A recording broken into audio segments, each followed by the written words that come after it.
Modern gardeners spend hundreds on synthetic fertilizers that promise fast growth. But Amish farmers know a deeper truth. Real abundance starts with living soil. Horse manure isn't just a waste product. It's nature's gift.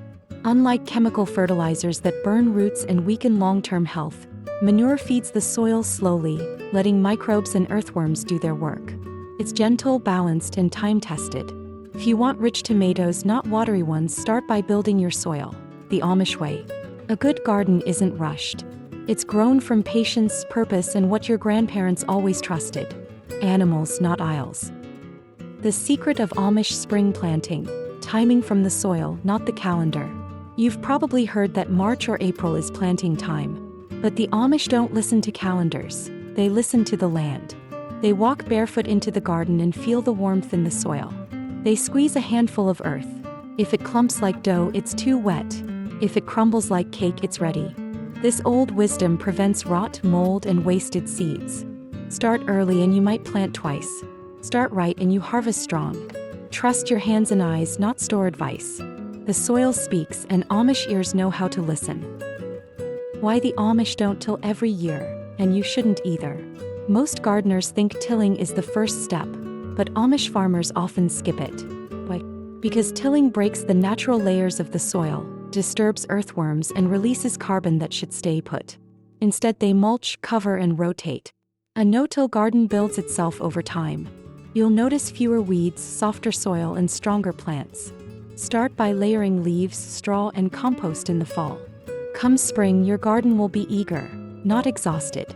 It's slower, yes, but after one season you'll wonder why you ever dug at all. Let the soil rest. It'll reward you. 4-year crop rotation: the Amish way to keep soil alive. Crop rotation isn't just a fancy term, it's a quiet miracle. The Amish divide their garden into 4 parts. One for leafy greens, one for root crops, one for fruiting plants, and one to rest or host legumes. Each year they shift things forward. This prevents pests, preserves nutrients, and boosts yield. No sprays, no tricks, just old wisdom. For example, peas fix nitrogen in the soil, preparing it for next year's corn. Root vegetables break up the soil, making it easier for tomatoes later. It's nature's rhythm, not man's shortcut. Want a thriving garden? Let it rotate.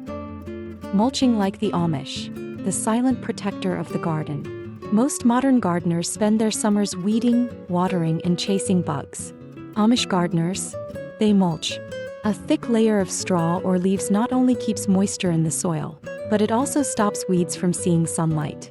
It regulates temperature, reduces watering, and even feeds the soil as it breaks down. Mulching is nature's blanket. Warm in spring, cool in summer. Amish children learn it before they can spell it. Want fewer weeds and better tomatoes? Cover your soil and you'll be amazed what a little straw can do. It's simple. It's quiet. And it works. Why the Amish grow big gardens even when they don't need to. Ever wonder why Amish families tend half-acre gardens when a tenth would feed them? It's not about food alone. It's about rhythm, community, and stewardship. A big garden gives room for rotation, lets nature breathe, and brings neighbors together. Children learn patience among rows of beans. Elders walk slowly, checking squash leaves for pests. It's not a chore, it's life. You don't need 5 acres, but a bigger garden gives more than produce. Gives purpose, space to share, and peace that only comes from a morning spent with soil under your nails and birdsong overhead. The real reason Amish tomatoes taste better. You've bitten into a grocery store tomato, pale, watery, and lifeless.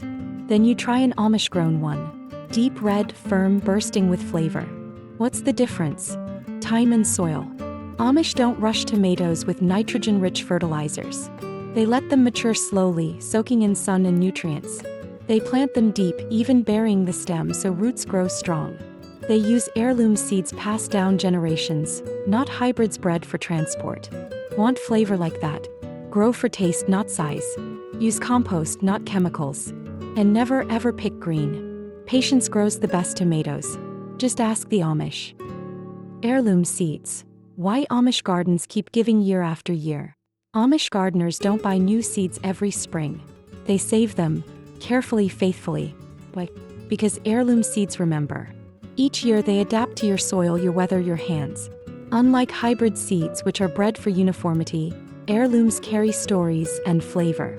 A bean grown from Amish seed tastes the same as it did 60 years ago.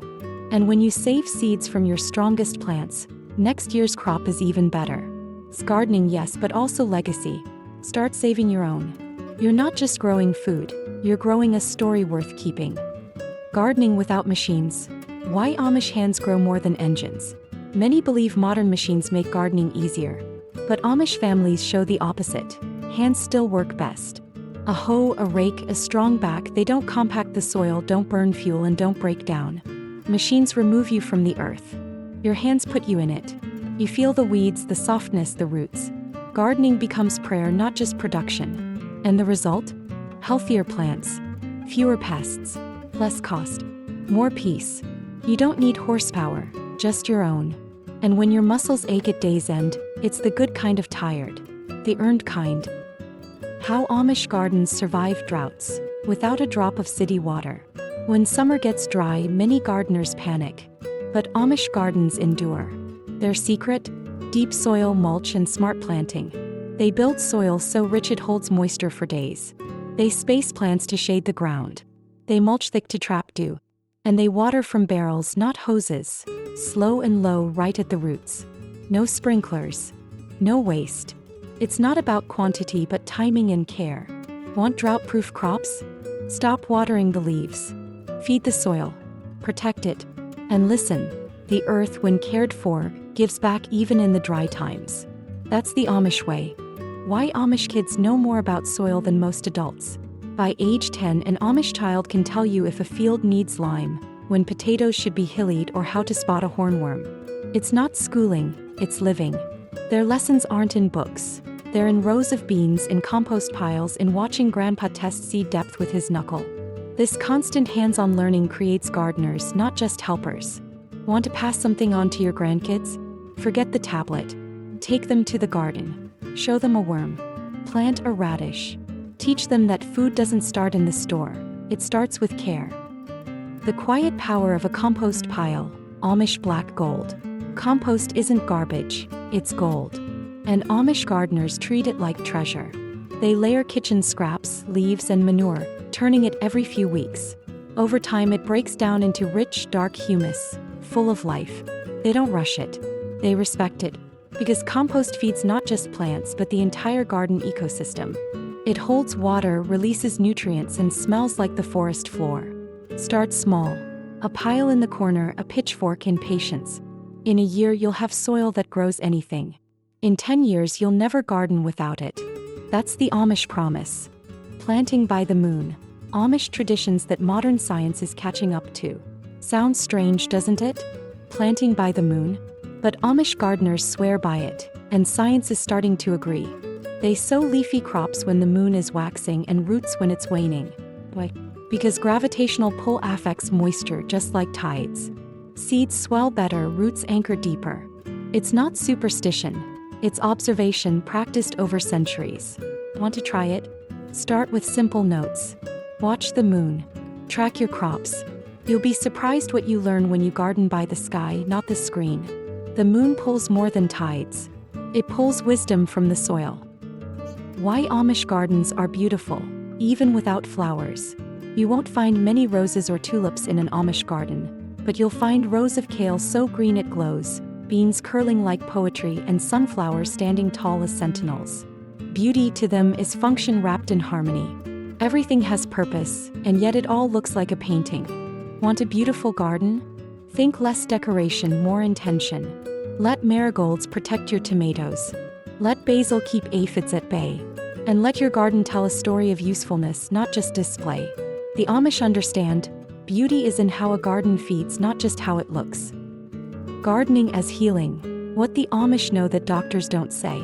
Amish elders often live into their 90s, still weeding, still harvesting, still kneeling in the soil. Why? Because gardening heals. Keeps the body moving, the mind focused, the spirit grounded. There's no anxiety among tomatoes. No stress between rows of corn. Just rhythm. Fresh air. Purpose. Doctors might prescribe pills, but the Amish prescribe digging, planting, sharing. Even a small patch of herbs on your porch can change your day. Touch the earth. Smell the mint. Watch something grow. Healing doesn't always come in a bottle. Sometimes it comes with dirt under your nails. In a world full of shortcuts and quick fixes, the Amish remind us that the old ways still work, and often work best. Their gardens grow more than food. They grow wisdom, patience, and health. You don't need fancy tools, expensive products, or endless online advice. You need soil, time, and care. So whether you're starting a garden for the first time or simply returning to your roots, remember this. Simple isn't old-fashioned, it's timeless. And the land, it always remembers how to give back.